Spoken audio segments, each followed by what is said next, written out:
All right, this is the copyright disclaimer. The copyright disclaimer under Section 107 of the Copyright Act of 1976. Allowance is made for fair use for purposes such as criticism, comment, news reporting, teaching, scholarship, education, and research. Fair use is a use permitted by copyright statute that might otherwise be infringing. Fair use, fair use, fair use.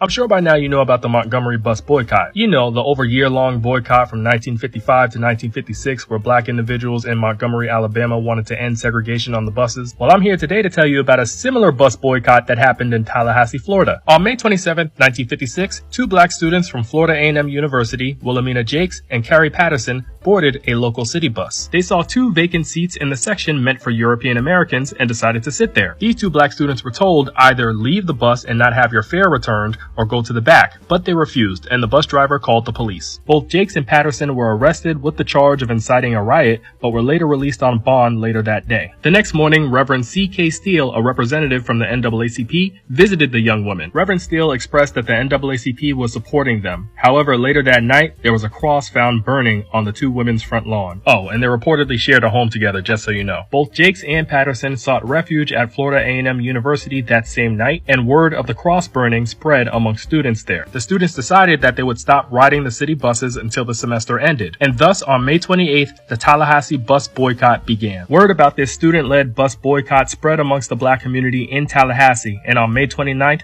the rest of the community decided to follow suit. This led to the founding of the Inner Civic Council. Its objectives were equal access to seating, equal number of hires of black bus drivers, and courteous treatment while riding the bus. Reverend Daniel B. Speed joined Reverend Steele as the leaders of this boycott, and they set specific guidelines for this boycott to be peaceful. During this boycott, a carpool was set up to help black people get to work. If you've seen my previous video on Dr. Margaret Collins, you'd know that she also contributed to driving black people around in Tallahassee. And can you believe that there were black people who were arrested and charged with running taxis without a license, even though they weren't getting paid? In total, 21 people were picked up for illegal activities. This included carpool drivers, members of the ICC Executive Committee, and the Reverend Speed and Steele. The two reverends had to come up with $11,000 to bail everybody out and pay all the legal fees. Once released on bond, the carpool drivers continued. Gradually, the Tallahassee bus boycott started to work. After 3 months of the boycott, black people started getting hired as drivers of the Tallahassee buses. Ultimately, what the bus company in Tallahassee started to see is significant financial losses. This because black people were no longer riding their buses. Despite police intimidation, this boycott lasted until December of that same year. And on December 22nd, 1956, the U.S. Supreme Court ruled that segregation on Tallahassee's buses was unconstitutional. For more on this story, make sure to read The Pain and Promise, The Struggle for Civil Rights in Tallahassee, Florida by Glenda Alice Raby. Acts of resistance by black individuals in these United States has been ongoing ever since chattel slavery. Learn from these stories and follow suit.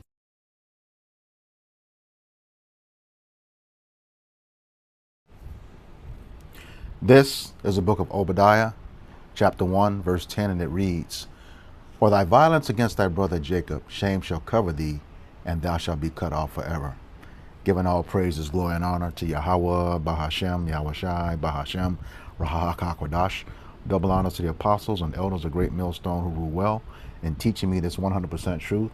Salutations to them and my fellow Akim who labor in this truth week in and week out on the highways and byways.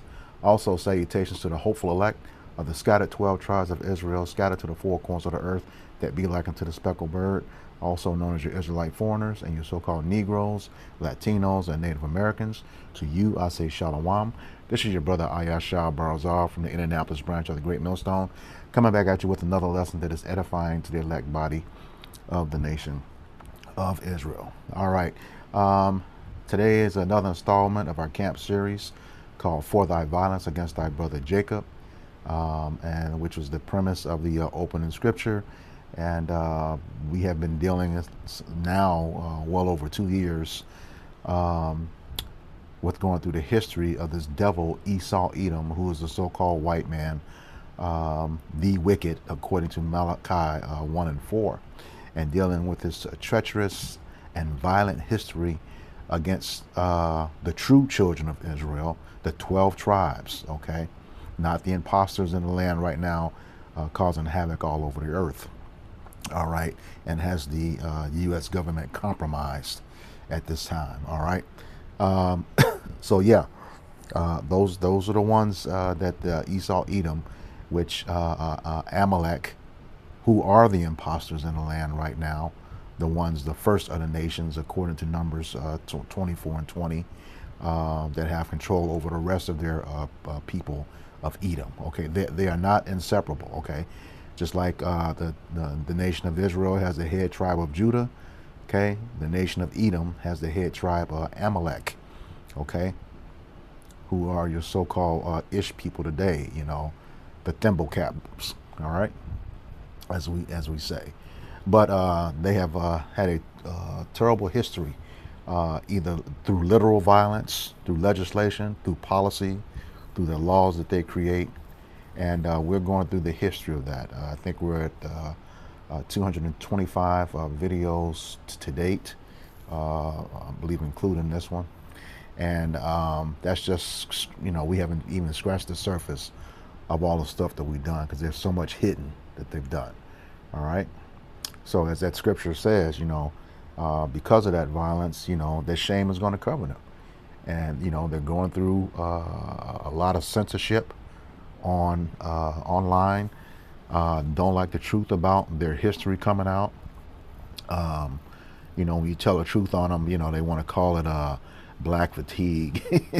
You know, hey, whatever, man. You know, y'all did this shit and you're going to be accountable for it. All right. And that shame is covering them. That's why they're so upset, you know, and they know that they're losing their kingdom, you know, as the prophecy said they would. All the signs are there, all right. And like the scripture goes on to say, thou shalt be cut off forever. Yes, Esau Edom, you will be going extinct, never to exist again, never to rule again, when your captivity is over. All right, 1,000 years.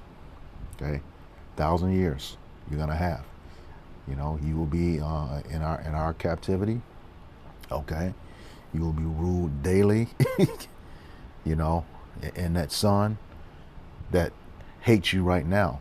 You know, but you will pay for your crimes against the children of Israel, against this whole world, really, because it was made for our sakes, according to 2nd Ezra 6. 55 and 59. You know, this is our world. It was given to you because of our transgressions. You know, Job 9 and 24. All right. So without further ado, this is the article, and it's from EJI, which means Equality Justice Initiative. A copy, a link to this article will be put in the description box of the video that you can read for your leisure. Okay, and today's topic is the Tallahassee City Commission orders crackdown on carpooling for black residents. And it says Negro carpools face prosecution. And I'm going to tell you why once I get into the article. It says on July 17, 1956, in an attempt to undermine the local bus boycott by the black community against seating segregation and unequal employment, the City Commission in Tallahassee, Florida, ordered a police crackdown on drivers who had volunteered to carpool with black residents boycotting local buses. And here again, you know, the seating segregation, they couldn't sit anywhere they wanted to on a bus, plus they were being overcharged, okay, and they wouldn't employ them, you know, and you know, since cars were, you know, probably out of the price range for a lot of Jake at that time, they took public transportation and made up 70% of it. So when they went on a boycott, you know, they were hit pretty hard. Hence, you know, they were going after people that were carpooling, you know, and these people weren't charging anything. You know, just, hey, you don't want to be fair to us on your buses, you know, we'll ride together. All right. It says, despite the fact that the riders were not charged with regular fares, the city announced it would start arresting black carpool drivers because they would now be violating the law by acting as public carriers without a license. Okay, so you know this is an unrighteous decree. What do? You pull over a family of 5 or 6 in the car. You know, these drivers were not taking money; they were just taking people where they had to go, gave them a ride. But yet you want to make it a law that they can't do that because now your entire bus system is suffering. All right. It says the new ruling passed by City Attorney James Messer was designed to force black residents to end their boycott and undermine civil rights activism. See, they want to take your money but treat you any kind of way that they want to. You know, that's just another version of that taxation without representation. All right. It says the boycott began after 2 black students, Wilhelmina Jakes and Kerry Patterson, were arrested and charged with inciting a riot after they sat in the 2 available seats on a bus, which happened to be in the whites only section. They were told that they would either have to stand or leave without reimbursement for their tickets. All right, so once again, just going to take their money and treat them any kind of way you want to. That's what they did to Jake. You know, a lot of that is still happening. Okay. Says they were told they would have to leave without reimbursement for their tickets. The women refused to leave the bus, and the police were called and arrested them. During the subsequent boycott, the black community in Tallahassee used carpools to allow people to get to work and run errands without having to use public transportation. The boycott, which began May 28th, was so successful that by July 1st, the city has suspended its bus services because 70% of the usual bus rides were black. And see, not only were you paying for their fees, paying for the fuel and maintenance of those buses, it was paying the employee's salary too. All right. That's how that stuff works. You know, you got to hit Esau in the pockets, you know, if you're going to be successful. But here again, that's where, you know, they make those unrighteous decrees, you know, put laws in place that's going to hurt you, that's not right. All right. That's their reaction to it. Let me grab that. This is the book of Isaiah. I think I closed it. Isaiah chapter 10 and verse 1. It says, "Woe unto them that decree unrighteous decrees, and that write grievousness which they have prescribed." Okay. It says verse 2. "They turn aside the needy from judgment to take away the right from the poor of my people, that widows may be their prey, and they may rob the fatherless." All right. And that's talking about us, the nation of Israel. Let me read it in the NLT. "What sorrow awaits the unjust judges and those who issue unfair laws." All right. "They deprive the poor of justice and deny the rights of the needy among my people. They prey on widows and take advantage of orphans." Okay. So, yeah, got a lot coming to you, Esau. I mean, this was, you know, throughout our cover, doing these videos. This is, you know, definitely it's unfair. It impacts the family, and you know, you incite putting false charges against people because they won't let you treat them any kind of way. All right. Going back to the article. All right. And it goes on to say, despite the threat of police intimidation, arrests, and constant harassments from white residents in Tallahassee, the black community's activism and a boycott continued for months. 21 people, including the Reverend C.K. Steele, a black man and the head of the Inter-Civic Council, were arrested for their activism resulting in about $11,000 in legal fees, which is the equivalent of $105,000 today. Man. Says local white-owned newspapers like the Tallahassee Democrat argued that the arrests were justified. And see, that's, man, what is that? Proverbs 24. That's that propaganda. Proverbs 24. I think it's 28 maybe.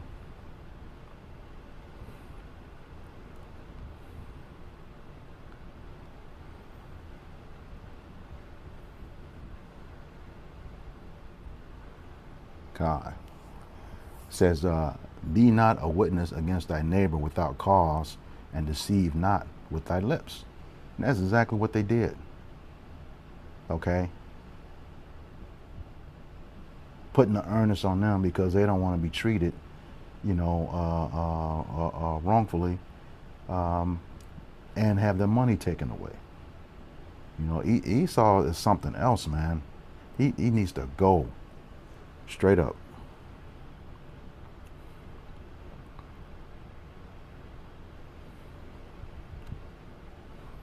It says, in December 1956, the U.S. Supreme Court in Browder versus Gale that similar segregation on city buses in Montgomery, Alabama was unconstitutional. Despite the court's ruling that such practices were unconstitutional, the Tallahassee City Commission instituted a rule making all seats on a bus by driver assignment only, meaning that segregation on the city buses continued for many more months. So yeah, and that's the thing.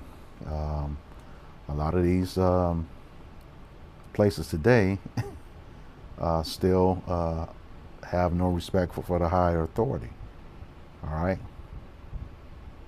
They're still going to do what they want to do. So,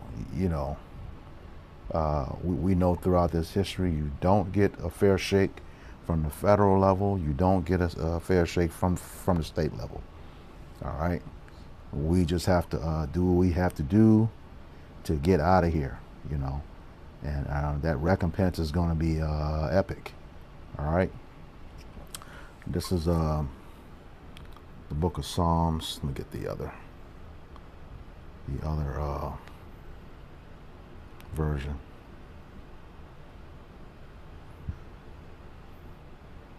Psalms 94 and 20.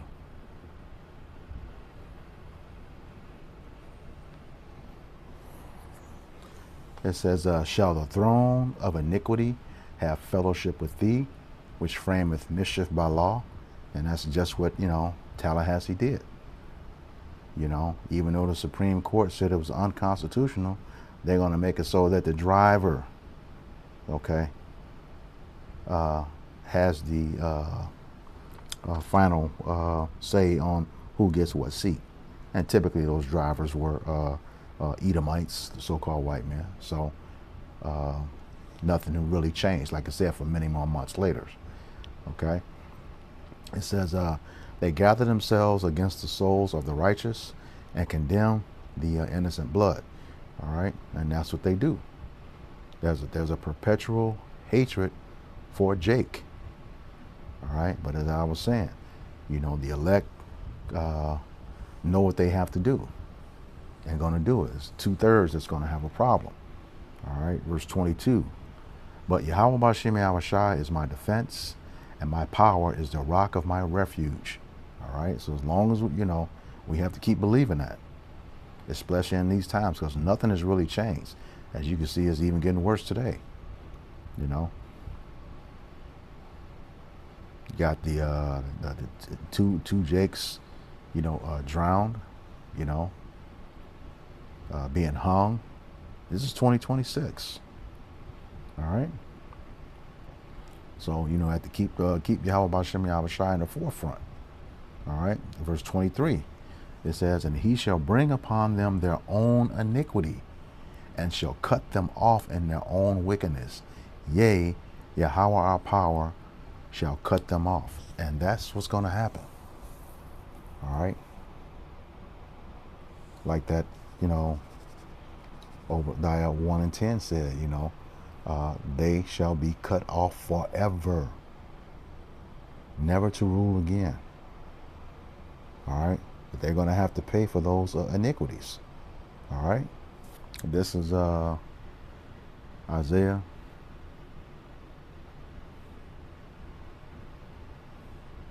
chapter 14 and beginning of verse 21. All right. I love this one, verse 21, and it reads, prepare slaughter for his children for the iniquity of their fathers. That's straight to you Edomites today that's saying, I wasn't there, I didn't have any slaves, I didn't have anything to do with it. It is clearly saying here in the scriptures, you call yourself a Christian, read the Bible. The scriptures say, eat the whole roll. You just don't cherry pick what you want. It says, prepare slaughter for his children for the iniquity of their fathers. You will pay for what your ancestors did. We're doing it. All right. That was made plain to us in Deuteronomy chapter 28, verse 45 and 46.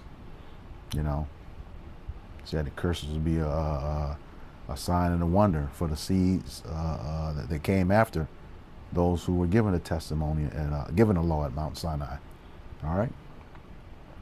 It says that they do not rise nor possess the land nor fill the face of the world with cities.